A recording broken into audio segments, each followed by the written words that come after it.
y para todas. Como bien lo decía Marcela, pues esta ponencia tiene el propósito de exponer el desarrollo del pensamiento tomando como referencia o como excusa el área de matemáticas. Es por ello que nuestro propósito es reflexionar sobre los procesos pedagógicos que se ejecutan pues, dentro del marco educativo. Estoy hablando de las instituciones formadoras de niños y niñas y de jóvenes. Y su incidencia en el desarrollo del pensamiento. Ese es nuestro propósito del día de hoy. ¿Qué aspectos vamos a desarrollar? Pues vamos a hacer como un análisis de cuál es el propósito de la educación frente al desarrollo de la especie humana, por qué hablar de desarrollo de pensamiento y pues cómo el área de matemáticas o el desarrollo del área de matemáticas incide directamente sobre el desarrollo del pensamiento. Finalmente pues vamos a compartir, mediado por unas experiencias propias de la institución donde laboro, pues algunas directrices para el trabajo de aula. Y finalmente, pues, como bien decía Marcela, pues tenemos el espacio de las preguntas. Pues inicialmente vamos a reflexionar sobre cuál es el propósito de la educación dentro del desarrollo de la humanidad. Pues desafortunadamente la cotidianidad pues la globalización y pues el cúmulo de medios de comunicación y la constante interacción con las tecnologías nos han hecho perder ese sentido o esa conciencia que nosotros tenemos como seres humanos frente a nuestra existencia. Usualmente no pensamos en que nosotros somos habitantes de un planeta y pues que este planeta pertenece a una infinitud de objetos que pertenecen al espacio y obviamente que se desarrollan durante el tiempo. Mm, Son pocas las veces en que nos ponemos a reflexionar sobre esa situación. Incluso nos dejamos absorber por la cotidianidad y nos referimos a eso. O sea, nuestro universo mental subyace en nuestra cotidianidad. Nos referimos que somos seres humanos habitantes de un planeta. Pues bajo esta referencia reflexiva tenemos que dimensionar el papel que tiene la educación para con la especie humana. Entonces, para ello yo cuestionaría cuál es el propósito del ser humano como especie. Si es simplemente agotar una existencia en el espacio-tiempo o con el desarrollo tecnológico y científico poder apuntar a la trascendencia de la especie en el universo. Y es ahí donde el papel de la educación pues toma una mayor relevancia. Es decir, cómo a través de procesos educativos podríamos garantizar esa supervivencia de la especie indiferente de las condiciones del espacio y del tiempo. Eh, Bajo este marco reflexivo, pues podríamos hablar del desarrollo del pensamiento. ¿Por qué desarrollar pensamiento? Pues sencillamente para aprender a pensar. Desafortunadamente en el contexto educativo de Latinoamérica, y bien lo expresa Julián de Subería, el director del Instituto Merani, estamos carentes de un enfoque que realmente nos oriente hacia el desarrollo de competencias básicas, es esencialmente eso, eh, y no a la transmisión de conocimientos o a la adquisición de contenidos, que es lo que desafortunadamente prima en la actualidad en el sistema educativo de Colombia y de Latinoamérica. Aún los maestros, específicamente hablando de matemáticas, se preocupan por que los chicos se aprendan de memoria los algoritmos, pretenden que los chicos resuelvan problemas sin ni siquiera tener claro un concepto. Aún saliendo de la universidad, los profes salen con vacíos frente a ese proceso didáctico e incluso del mismo reconocimiento de la matemática como ciencia. Aprender a pensar para qué? Pues inicialmente para organizar el pensamiento. Si yo organizo el pensamiento, podría jerarquizar las ideas y de esta manera llegar a la toma de decisiones. Es decir, si yo sé pensar, puedo tomar buenas decisiones y así resolver cualquier tipo de problema, ¿sí? Pero también desarrollar pensamiento para poder comprender, para poder interpretar. Interpretar que textos, discursos, opiniones, emociones, pero se puede trascender a la comprensión o a la interpretación del el otro como persona, como ser humano. Incluso, ayer analizábamos aquí con mis profes, en mi equipo de trabajo en el colegio, eh, estábamos teorizando sobre el self. Es un concepto que trabaja la psicología y alude específicamente al reconocimiento del yo. O sea, ¿cómo me reconozco yo socialmente, emocionalmente, como individuo, como ser humano, para poder comprender cómo las demás personas me perciben y trascender un poco más a poder comprender el otro, a poder comprender la emocionalidad del otro, el comportamiento de las demás personas, comprender también aspectos globales como la economía, comprender la sociedad, comprender la política, comprender de esta manera la realidad. Entonces, si apuntamos al desarrollo del pensamiento y no a la memorización de contenidos o a la transferencia de conocimientos, estamos apuntando, ¿sí?, a formar seres humanos que sean capaces de resolver problemas, de tomar decisiones y de realmente interpretar la realidad para tomar decisiones en cualquier ámbito, en el ámbito político, en el ámbito emocional, en el ámbito social, en el ámbito laboral, familiar. De esta manera aseguraremos realmente el desarrollo del pensamiento y no creamos pues seres que no puedan tal vez desarrollar ese tipo de capacidades. Entonces, bajo este marco, nosotros especificamos ya cómo la matemática como ciencia impulsa realmente el desarrollo del pensamiento. Para ello voy a citar dos frases de mi autoría, y es que la matemática permite la comprensión e interpretación de la realidad y del universo. ¿Por qué? Si bien saben ustedes, apreciados colegas, la matemática pues, es una representación abstracta del universo, del comportamiento de los objetos que interactúan en él y que incluso no logramos percibir. No logramos percibir. Un ejemplo claro de ello es cómo Albert Einstein predijo en ese entonces la existencia de los agujeros negros. Y no fue sino hasta el año pasado que lo logramos hacer visible. Entonces, eh, lo de mayor relevancia en este aspecto que estamos tratando es cómo realmente nuestros chicos en el aula están visualizando la matemática. Me decía un profe el año anterior en un compartir de docentes de matemáticas que qué podría responderle un chico frente al cuestionamiento en por qué tenemos que aprender esto. Realmente los chicos dicen, ¿y por qué tenemos que aprender esto? Pues es ahí donde nosotros como maestros tenemos que entrar a reflexionar, ¿sí? Muchas veces los maestros se quedan sin respuesta ante ese tipo de preguntas. Cuando a mí me hacen ese tipo de preguntas, yo les expongo a mis estudiantes, esto realmente lo aprenden para desarrollar pensamiento, para desarrollar sus habilidades cognitivas, para eso lo aprenden. Porque incluso si estamos desarrollando la adquisición de destreza en un algoritmo, ese algoritmo, y tenemos que ser conscientes, actualmente lo puede hacer una aplicación.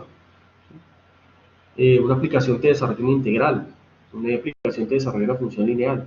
Pero en el proceso de comprensión de la significancia de lo que es una integral o de la significancia de una función, entonces estamos hablando ya de una comprensión de esa realidad. Cuando un niño te dice, profe, es que un punto es un lugar en el espacio, le está dando un significado a ese objeto matemático. Y a eso es lo que tenemos que apuntar, a la real conceptualización de esos objetos matemáticos. Y resulta muy difícil que los maestros comprendan la necesidad de que los chicos interpreten esos objetos que están tratando dentro del aula. Generalmente un maestro de educación estandarizada no permite esa conceptualización. Es decir, llegamos al aula y plasmamos la definición inmediata. Decimos, el área es la medida, ta, ta, ta. Entonces, obviamos ese proceso de construcción que los chicos necesitan y obviamente están ávidos en esta contemporaneidad. Usando herramientas de pensamiento que fortalecen el desarrollo de habilidades cognitivas y, en últimas, desarrollar el pensamiento. Precisamente lo que estamos hablando. Permitir, como docentes, y que ojalá adquiriéramos un rol mediador, un rol de facilitador, y que dispongamos de las herramientas y procesos necesarios para que sean los niños los que naturalmente construyan el conocimiento y no sean receptores de información como usualmente se ve en las aulas.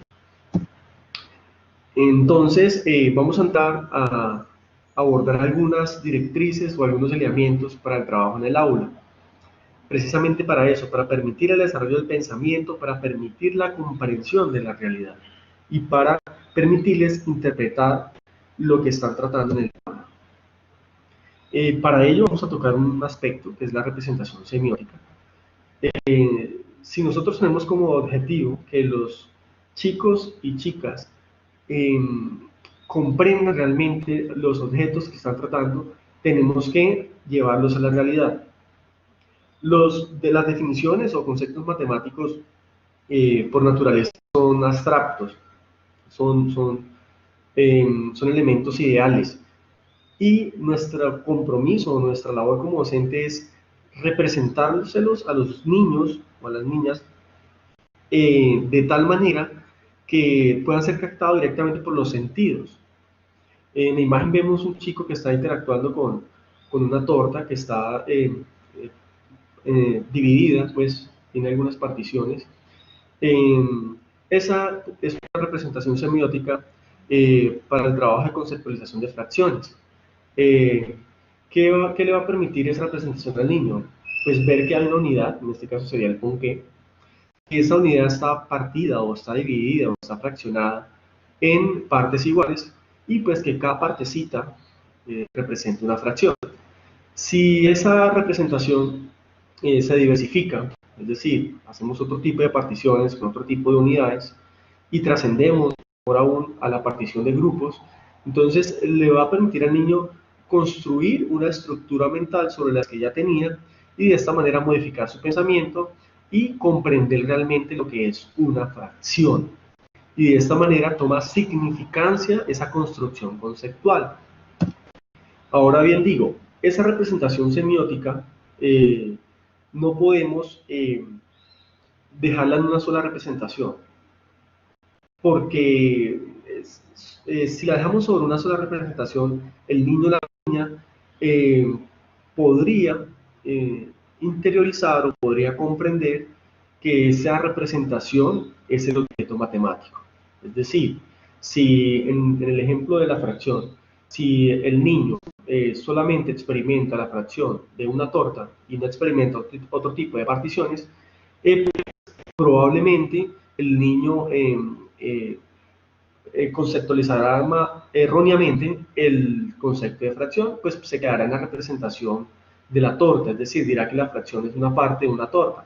Pero si tú diversificas y haces particiones, no sé, de una sandía, una naranja, una manzana, el niño se va a dar cuenta que es que hay varias unidades y que esas unidades pueden ser partidas en partes iguales y de esta manera llegar a una generalidad. Por eso habla de que en el campo de la matemática se representan muchas veces varias representaciones para un mismo objeto, es decir, diversificar la representación. Distinguir la representación del objeto mismo es fundamental para que exista una real comprensión.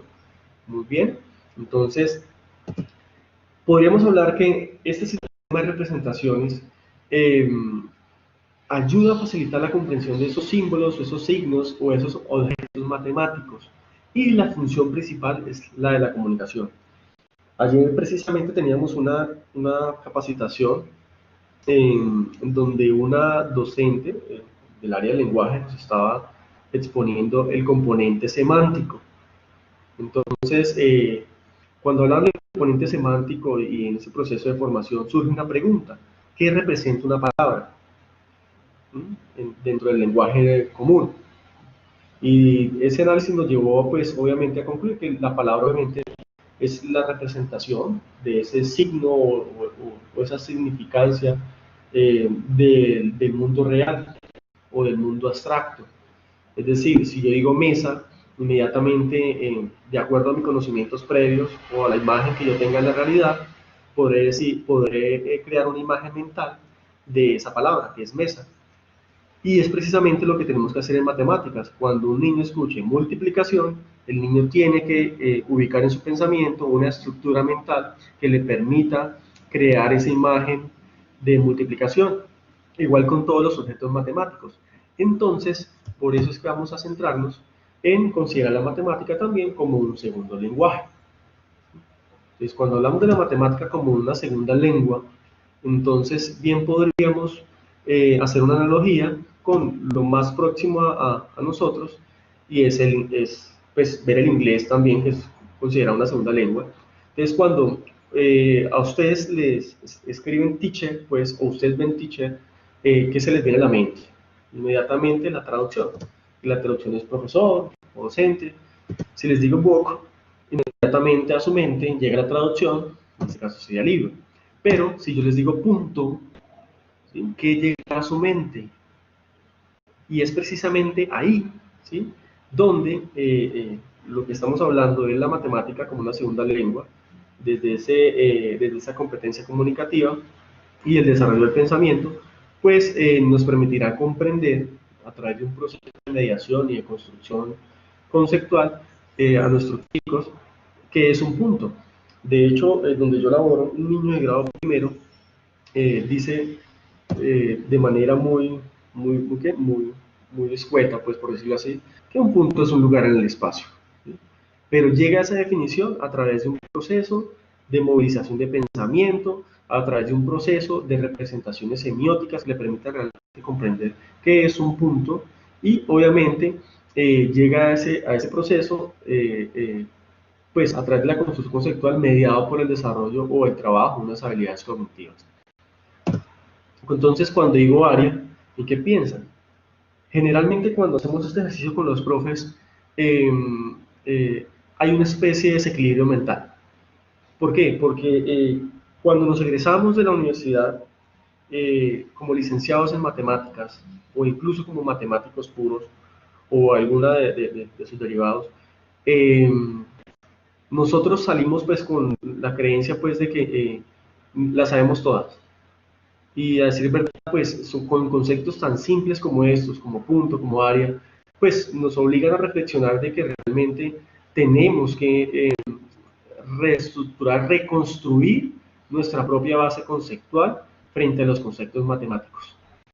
Porque uno de los aspectos que debe tener un docente de matemáticas para alinearse a esos procesos es tener claro el conocimiento. Y para ello, ¿qué necesitamos hacer? Reconstruir conceptos, desde los más básicos, como vemos aquí, que es un punto, que es el área. Eh, los invito a que reflexionen entonces para ustedes qué es una fracción.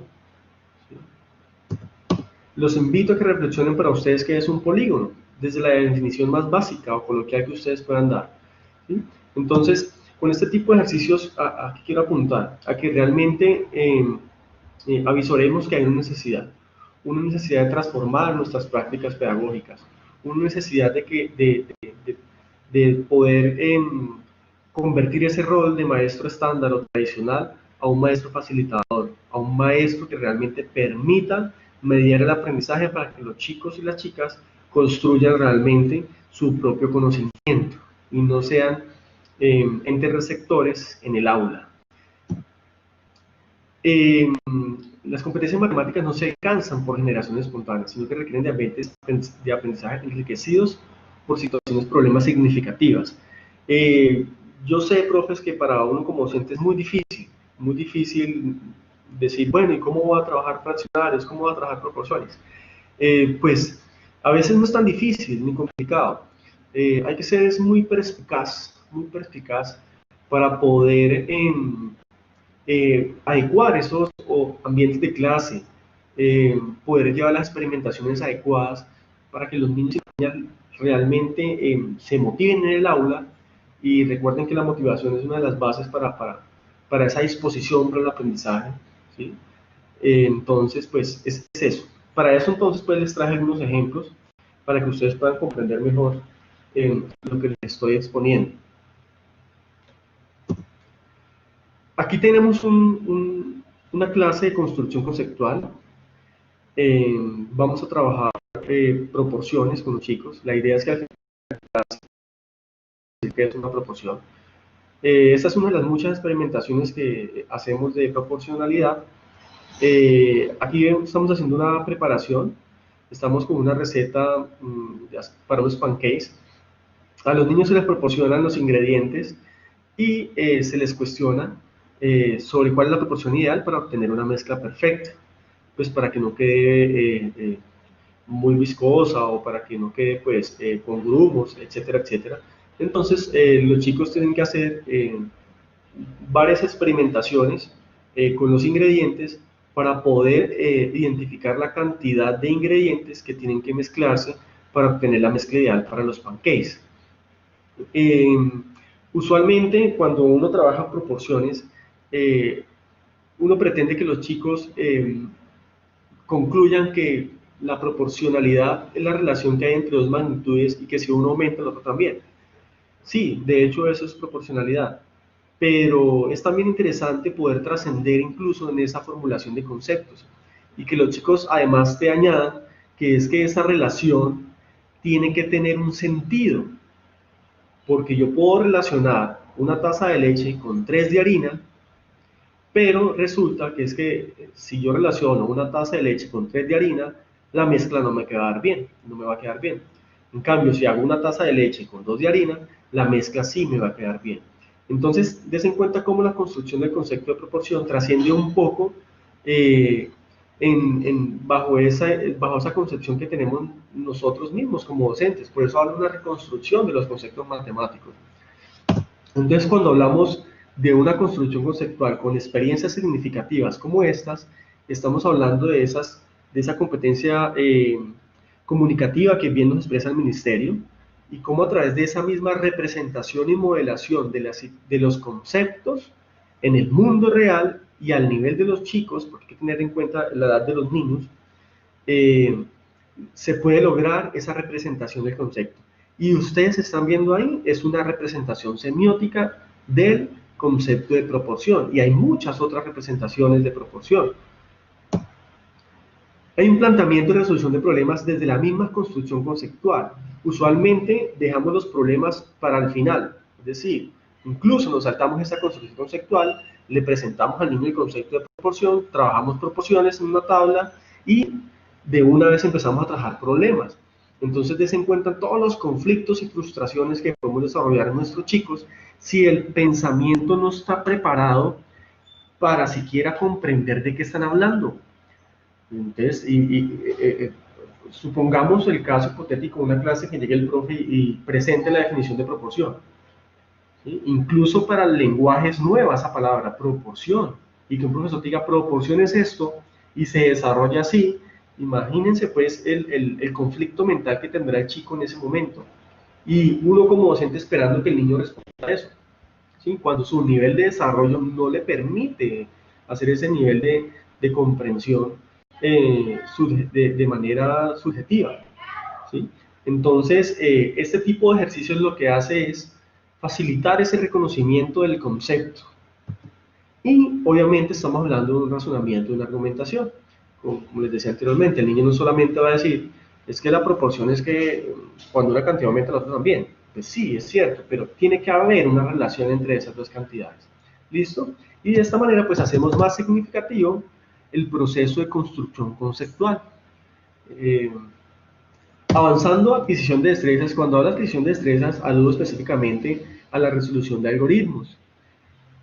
Aquí en la imagen vemos un ejemplo, pues aprovecho para decir, profes, que estamos en el siglo XXI, pues, y es necesario implicar las herramientas tecnológicas, pero bien usadas, tienen que tener un propósito y obviamente tienen que estar bajo el marco de esa línea de construcción conceptual.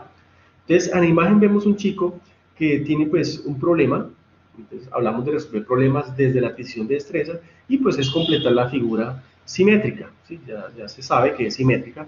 El chico pues, ¿qué hace en su pensamiento? Él tiene que aludir al concepto de simetría. Entonces reflexionemos, ¿qué es simetría? ¿Cuándo una figura es simétrica?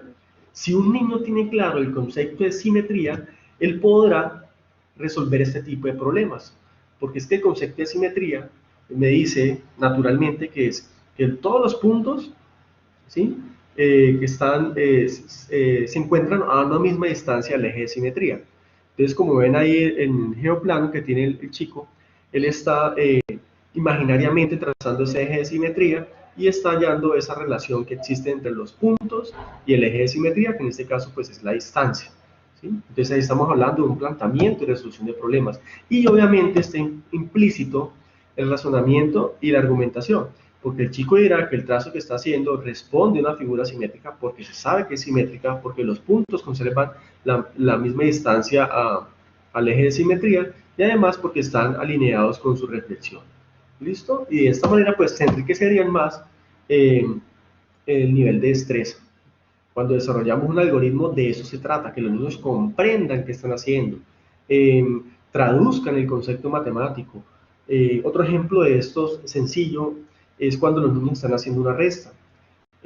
Profe, ¿se han preguntado por qué el número mayor siempre tiene que ir arriba?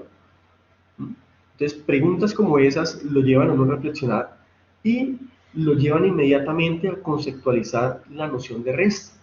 Es que tenemos dos contextos, el contexto de comparación, cuando una cantidad es mayor que otra o una cantidad es menor que otra, y hay una diferencia entre esas dos cantidades que es la que los hace que sean diferentes, o el contexto de residuo, que es que a una cantidad le quito otra cantidad. Es decir, si tengo 5 le puedo quitar 2. Por esa razón, el número mayor tiene que ir arriba, porque es que resulta ilógico que yo le quite a una cantidad menor a una mayor. Son cosas como esas que en el desarrollo algorítmico nos implican trabajar la competencia comunicativa, la de resolución de problemas y la de razonamiento. Ya cuando hablamos de resolución de problemas o del desarrollo de la competencia, no tenemos que dejar de lado las otras competencias. O sea, se manejan de manera casi que simultánea. Hablamos de la competencia comunicativa porque aquí vemos cómo la chica, ese es un problema de completación de la unidad. Los problemas los abordamos por estructura. Hay un problema de completación de la unidad, donde la chica utiliza la representación para poder dar respuesta a este tipo de problemas. En este caso vemos una unidad partida en octavos y bien le podría yo preguntar a la niña, si te comes 2/8 de la torta, ¿qué cantidad de torta te queda?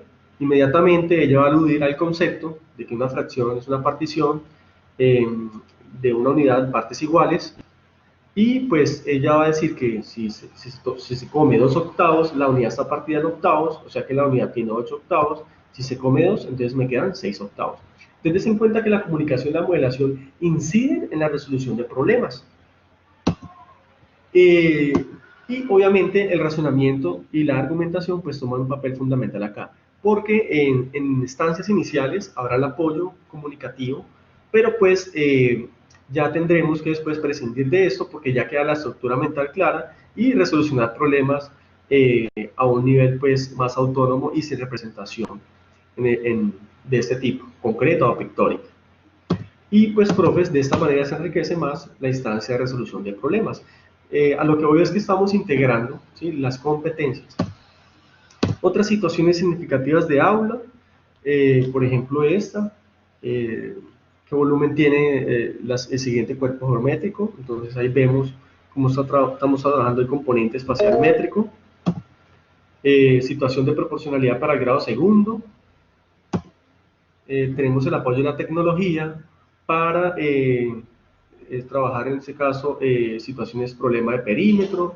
Hay aplicaciones muy buenas para trabajar en ecuaciones lineales, como la que ustedes ven acá. Y pues eso era pues los aspectos que quería exponer en esta intervención.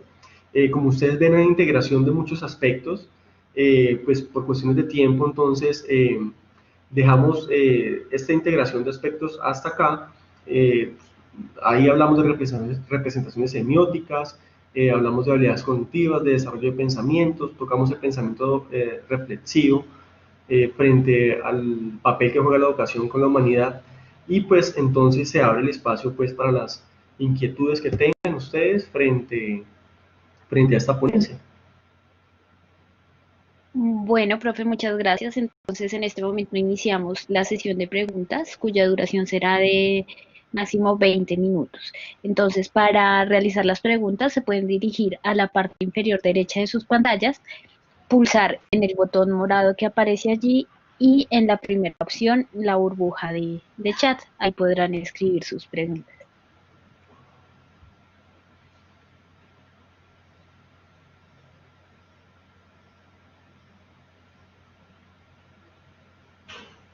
Profe, ¿cómo se podría desarrollar el proceso de comunicación con este modelo? Cuando hablamos de la competencia comunicativa, aludimos a a la significancia que le damos a los conceptos. Es decir, cuando a ti te dicen línea, tú tienes que tener claro que es una línea o darle significancia a ese concepto de línea. ¿Cómo se puede desarrollar? A través de la modelación de los conceptos con las representaciones semióticas. Es decir, si tú le muestras varias representaciones de línea al niño que le permitan generalizar sobre la misma estructura física o el mismo comportamiento, el niño podrá decirte que es una línea. Obviamente, como docente, hay que tener muy claro el concepto de lo que estamos tratando con los chicos. ¿Listo? Sí, señor, muchas gracias. En los casos de factorización, ¿cómo se puede hacer una representación semiótica? Fabuloso. Resulta que cuando trabajamos álgebra, el álgebra tiene un proceso de construcción conceptual a partir del pensamiento geométrico. Es decir, cuando tú le presentas a un niño una expresión XX o X al cuadrado, el niño tendrá que dimensionar en su estructura mental que eso es un área. Cuando le hablas de una cúbica, es decir, una expresión XXX o X al cubo, el niño tendrá que tener en su esquema mental que eso es un cubo. Entonces, ¿cómo podría ser una representación semiótica? Llévale paralelepípedos de dimensiones X, Y, Z, es decir, donde tengo una dimensión X corta, Y media y Z más larga que las demás. Y de esta manera hacer todas las combinaciones posibles para que un chico comprenda que es que cuando existe una dimensión 3 estamos hablando de un grado 3. Es decir, si tú le representas una expresión X, X, Y, el niño va a saber que es un cubo con dimensiones X, X en su base puede ser y una altura Y. Entonces, hay un proceso muy chévere para trabajar álgebra con representaciones semióticas. ¿Listo? ¿Quién tiene otra inquietud? A ver acá. ¿Cómo se llama la aplicación que empleaste para situaciones de ecuaciones lineales? Ah, ok, listo. A decir verdad, no recuerdo muy bien el origen, pero te recomiendo que primero trabajes con balanzas reales. Balanzas reales. Tú le llevas una balanza al aula, le muestras a los chicos la balanza en equilibrio, y si está en equilibrio, pues, ¿por qué está en equilibrio? Que hay dos partes que son iguales, pero en una de esas situaciones puedes taparle una parte de un lado de la balanza y dejar unas visibles, y en la otra parte de la balanza dejar todo visible. Y los niños van a de esta manera a conceptualizar que es que las dos partes son iguales y que en alguna de esas partes va a haber alguna incógnita. ¿Qué sugiero para trabajar ecuaciones? Previamente construyan el concepto de equivalencia a través de representaciones semióticas, muy fácil de construirlo. Tú puedes mostrar 10 monedas de 100 y un billete de 1000, son cantidades que equivalen. Tú puedes mostrar, no sé, 2 libras de arroz que equivalen a 1 kilo de arroz. Entonces trabajen primero el concepto de equivalencia, que sepan qué es equivalencia. Y luego puedes trabajar el concepto de incógnita, ¿sí? Con ejercicios de adivinanzas, qué hay adentro, por ejemplo, una maleta escolar, qué hay adentro del bolso de una mujer. Entonces ellos van a saber que pueden reconocer lo que hay adentro, pero con las características del objeto. Y lo mismo pasa en las ecuaciones. Tú puedes hallar la incógnita, pero con las características mismas de la ecuación.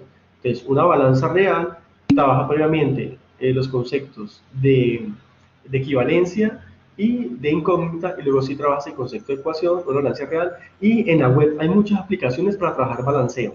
Haz muchos ejercicios de balanceo con aplicaciones. ¿Listo? Esa es para esa pregunta. ¿Cómo podemos asociar tu propuesta con la comprensión lectora para resolver? Perfecto.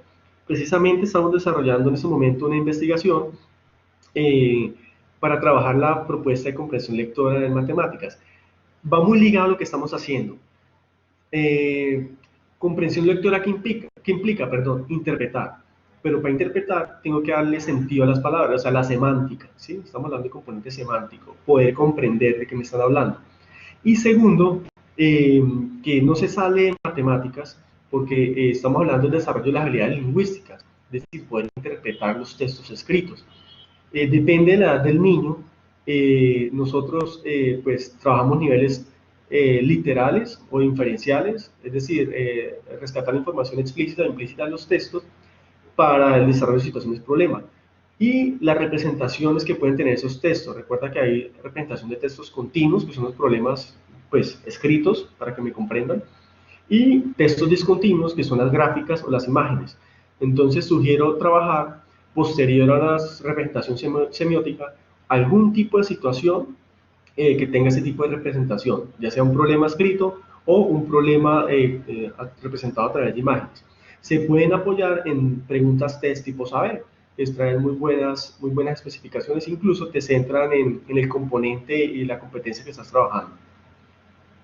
¿Listo? ¿Qué otro tipo de pregunta hay?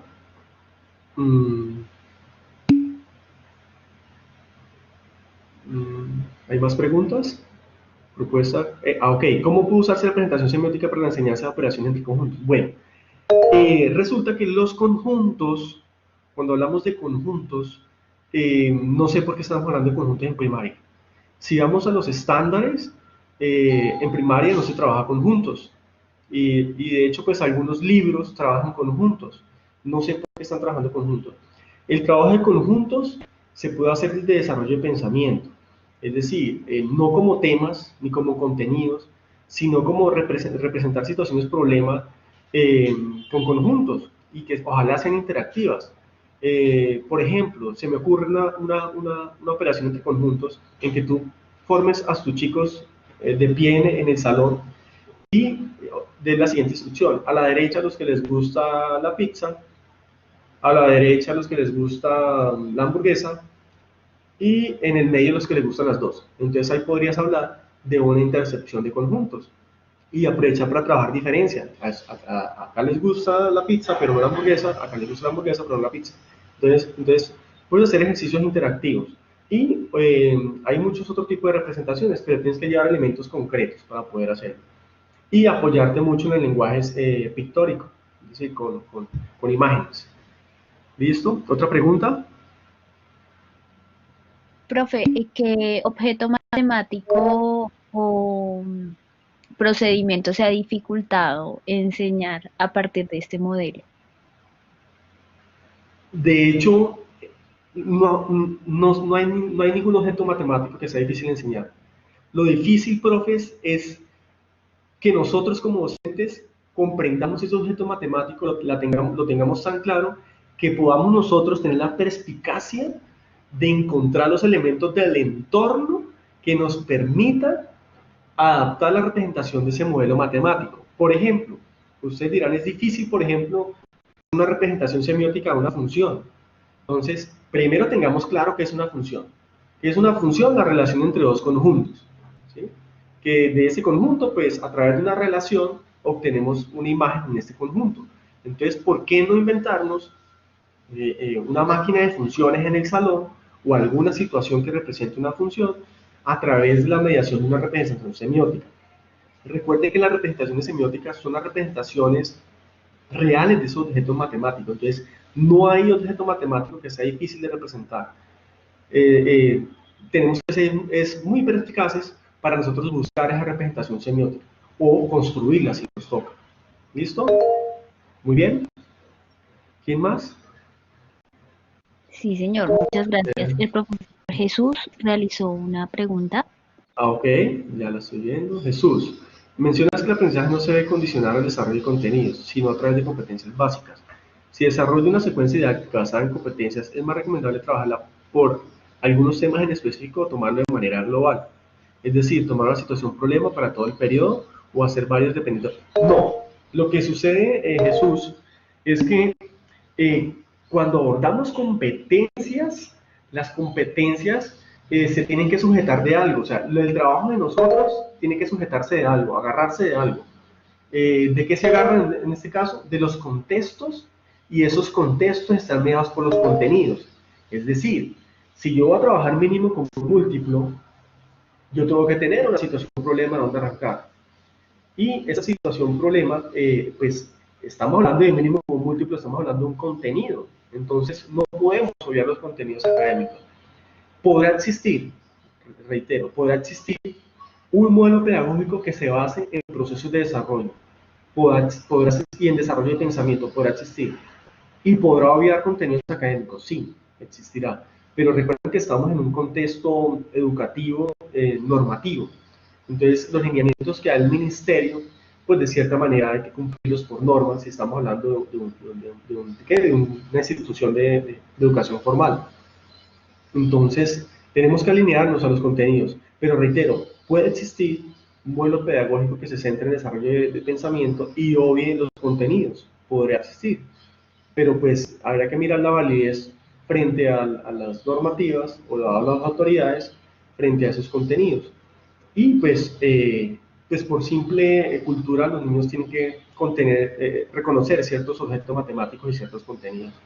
Ahora, el currículo sí tiene que tener un buen diseño, porque no es posible que yo hable de multiplicación en segundo, multiplicación en tercero, multiplicación en cuarto, multiplicación en quinto, cuando el desarrollo del pensamiento multiplicativo es uno solo y la edad apropiada son los niños de segundo. Para mí el grado segundo sería el grado del desarrollo del pensamiento multiplicativo, es decir, la transición del pensamiento aditivo al multiplicativo.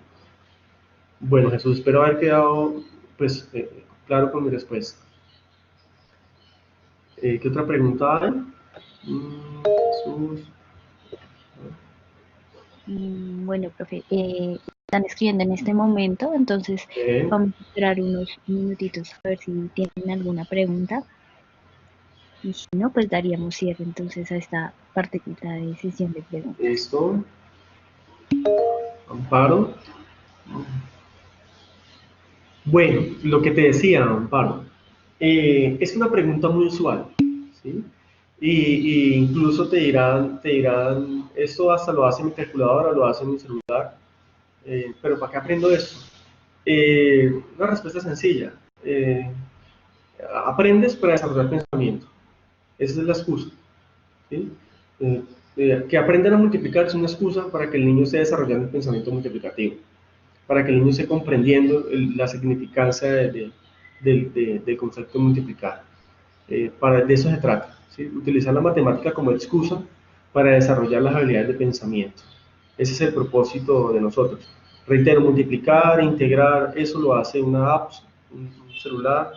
Entonces, la invitación es a esa, a que formemos no para el aprendizaje de contenidos ni para que nos respondan a una prueba.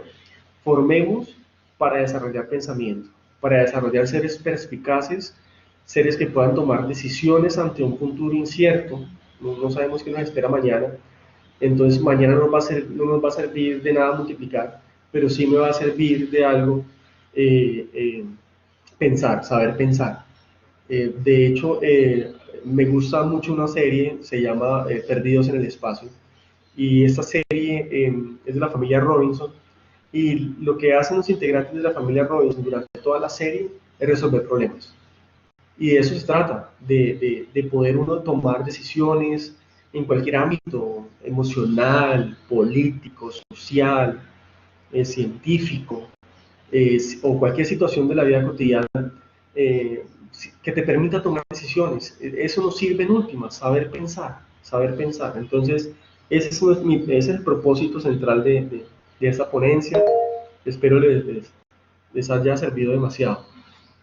Está escribiendo John Jairo, cómo articular textos PTA a la ejercitación. Eh, John Jairo, ¿me aclaras por favor PTA? ¿Qué es PTA? no comprendo la denominación de las siglas, PTA. ¿Claras, porfa? Profe, creo que es el programa Todos Aprender. Todos Ah, Aprender. ok. Programas todos a aprender. ¿Eso tiene que ver con la estructuración de preguntas tipo saber o modelo basado en evidencias? Porque si son textos escolares, eh, ok, programas, sí, ok. Entonces, reitero que los textos y todo ese tipo de ejercitación que nosotros podamos tener para trabajar con los chicos se convierten en recursos. Es decir, los recursos que tengamos nosotros para trabajar problemas con los chicos o algoritmos se convierten en recursos para fortalecer la autonomía. Cuando uno trabaja resolución de algoritmos, resolución de problemas con los chicos, hay varias fases de trabajo. La primera, pues, es que ellos comprendan la estructura de las situaciones problema. Hay que categorizar previamente esas estructuras, categorizar los tipos de problemas, presentárselos a ellos, trabajarlos de manera acompañada y después lo que se espera es la autonomía. Entonces se trabaja de manera acompañada y luego se va dejando el trabajo de los estudiantes ¿qué? A que ellos resuelvan autónomamente los problemas. Sí limita la creatividad del docente, por eso la invitación es que si ustedes están en un modelo pedagógico que los restringe a seguir un programa, la invitación es a que podamos al menos dejar claro el concepto matemático, es decir, hacer una representación semiótica, varias representaciones semióticas del objeto matemático, y eso les va a permitir a los chicos que comprendan el objeto matemático y de esta manera desligarse un poquito de lo tradicional, donde se da la definición, y ya después podemos implementar los planos operacionales, ¿sí? Porque es que lo que sucede, ahora muchas instituciones tienen sistemas que los obligan a desarrollar un currículo contrarreloj, y nos preocupamos es por eso, desarrollar currículos contrarreloj. Entonces, pues es muy complicado porque ya depende pues de la, del modelo que maneje pues cada institución. Uh-huh. Hola, Andrés Felipe, buenos días. ¿Cuáles serían las claves? No me alcanza a leer la pregunta, Andrés Felipe. No leí la Nos pregunta. pregunta cuáles serían las claves para desarrollar el cálculo mental en los estudiantes y por ende motivar la innovación en la solución de problemas. Listo. Cálculo mental. Cuando hablas de cálculo mental, mi teacher, hay que enfocarlo bien.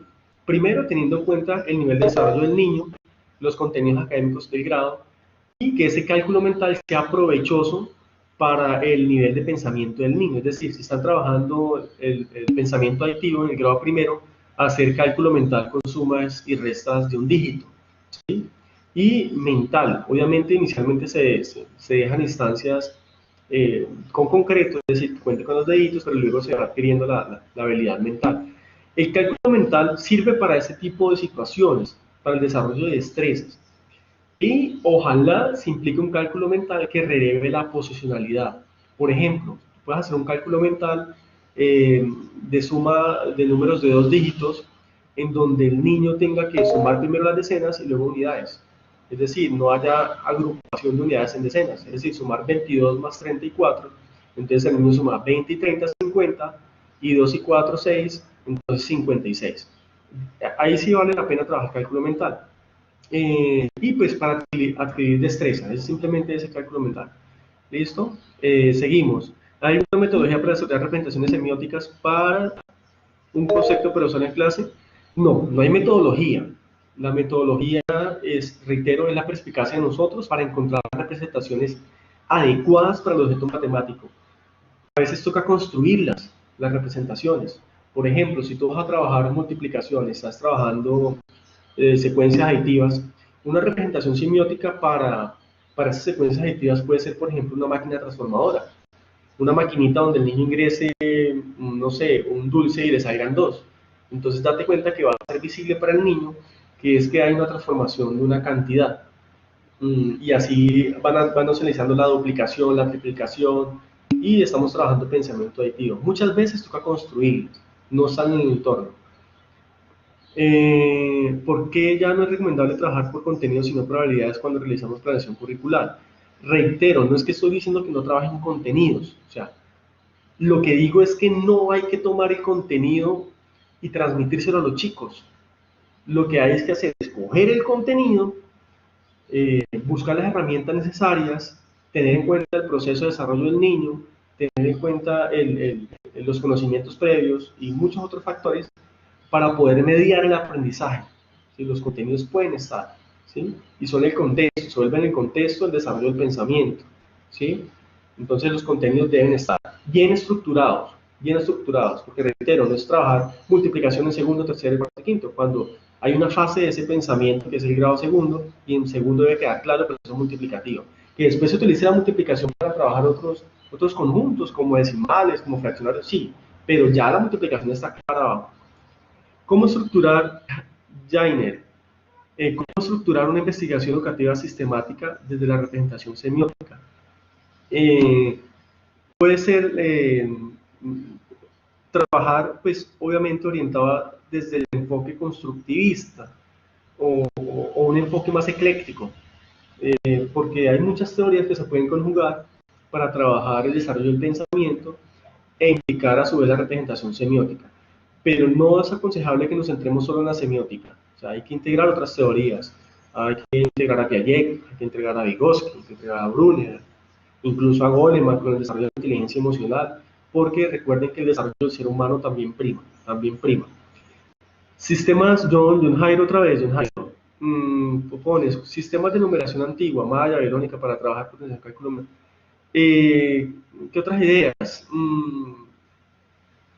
No sé por qué abordar esos temas, numeración antigua. Lo pueden hacer para comprender contextos históricos y que le den fundamentación a ciertas situaciones. Eh, por ejemplo, si trabajamos la historia de la medición del tiempo, podríamos hablar del sistema de numeración egipcia que fue duodecimal y que fue ese sistema de numeración duodecimal la que implicó que el día tuviera 24 horas, porque ellos dedicaron 2 horas para el día, 2 horas para la noche. Entonces, cosas como esas. Sería bueno para eso, más como para que darle sustento a algunas situaciones del contexto histórico o matemático, si se podrán utilizar. No creo que sea favorable trabajarlo como contenido académico. Y cálculo mental, reitero, John, ten en cuenta lo que están trabajando en el aula. Si están trabajando números decimales, ¿por qué no un cálculo mental de lectura de decimales? Es decir, o de suma de números decimales, que tú digas 3 centésimas más 24 milésimas, y que el niño mentalmente pueda resolver esa situación. Y entonces, ¿a qué lo obligas? A que mentalmente él destaque la posicionalidad de los números decimales. Ese sí es recomendable. De Alexandra Montes dice, ¿nos puedes compartir recursos en línea para poder elaborar secuencias didácticas que ayuden a la construcción de la representación semiótica? Reitero, Diana, eh, no existe un manual, no existe un lineamiento didáctico, lo que existen son lineamientos teóricos. En la web hay mucha información sobre representaciones semióticas y reitero, la perspicacia está en que ustedes como docentes puedan buscar o construir la representación semiótica para, para cualquier objeto matemático, para cualquier concepto. Bueno, Rocío Gómez dice, ¿tienes algún ejemplo de representación semiótica que tenga en cuenta los fenómenos en los que se aplica algún tema? ¿Podría ser un poco más específica, Rocío? Porque no comprendo muy bien la pregunta. En cuenta los fenómenos en que se aplica algún tema, no comprendo esa parte. ¿Estás hablando de aplicar los conceptos a algún proceso específico? Por ejemplo, el Bueno, concepto de... qué pena, Bueno, profe. sí. Bueno, mientras Rocío nos responde un poco, especifica un poco más la pregunta, entonces les comento, apenas terminemos esta pregunta, hacemos el cierre de esta partecita de la sesión. Sin embargo, pues van a poder escribir preguntas que queden pendientes para ellos al correo de innovacionud@uniandes.edu.co. Nosotros pues haremos llegar estas preguntas al profe o también podrían escribir las preguntas en el video que va a quedar pues, de esta grabación, de esta comunicación, en el canal de YouTube, en los comentarios. Entonces, pues Eh, ya esperamos entonces que la profesora Rocío nos especifique un poquito más. Adolfo, como decía Marcela, queda el video en YouTube, entonces ahí va a quedar la copia del video. Si quieren la presentación, pues yo se las podría facilitar, no tengo ningún problema. Me escriben por correo, yo se las puedo enviar. Ya le estoy poniendo el correo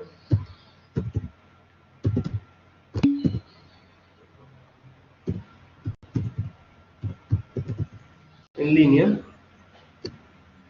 Ese es mi correo para los que quieran de pronto adquirir la presentación. O está mi número de contacto. Con mucho gusto también al WhatsApp, puedo contestar en cualquier tipo de inquietudes. Muchas gracias a los participantes. Un especial agradecimiento a una empresa docente por este espacio. Bueno, Rocío ya escribió proporcionalidad en planos. Rocío, si tienen claro el concepto de proporcionalidad, lo pueden aplicar a cualquier entorno. ¿Sí? Recuerden que la clave está en que el desarrollo de las habilidades cognitivas, el desarrollo del pensamiento le permite a los niños manipular esos objetos matemáticos. Y si tienen clara la proporcionalidad y que se aplique a algunos contextos específicos, eso es lo base, tener claro el concepto, ¿no? Ya tú puedes incluso inducir de cómo se trabaja proporcionalidad en planos y va a ser comprensible para ellos. A no ser que en los planos pues tengas algún tipo de especificaciones y eso se les muestra a los chicos, pero ya está asegurado de la proporcionalidad que es el eje central. Entonces, muchas gracias para todos, que tengan un feliz día. De esta manera, pues damos cierre a este pequeño espacio de formación. Ahí dejo mis contactos y quedo pendiente a las inquietudes. Que tengan un muy feliz día, feliz fin de semana. Bueno, profe, muchas gracias. Entonces, como decía, damos el cierre. Pues agradecemos a nuestro ponente Juan Silva por todos estos aportes. También a las personas que asistieron. Les recuerdo que pueden hacer las preguntas que queden pendientes enviándolas al correo innovacionvd@uniandes.edu.co o en los comentarios del canal de YouTube de una empresa docente. El enlace al video de la conferencia pues va a quedar en la página vd.uniantes.edu.co, también en el canal de YouTube y las transparencias en funes.uniantes.edu.co. Pues también los invitamos a ser ponentes en este espacio de difusión de innovaciones curriculares y los esperamos en la siguiente sesión de comunicaciones de innovación. Que tengan un feliz día y hasta pronto.